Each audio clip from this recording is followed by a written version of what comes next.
అందమై ఈ గాలిలో గంధమై నా తోటలో చైత్రమై ఈ బాటనే నడచిరా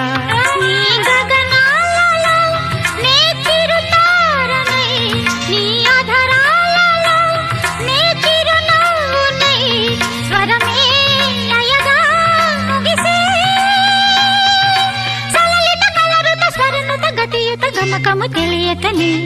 కీరవాణి చిలకల కలకల పాడలేదు వలపులే తెలుపగా ఇలా రాలిన పువ్వులు వెదజల్లిన తావుల అలికిడి ఎరుగని పిలుపుల అలిగిన మంజుల వాణి కీరవాణి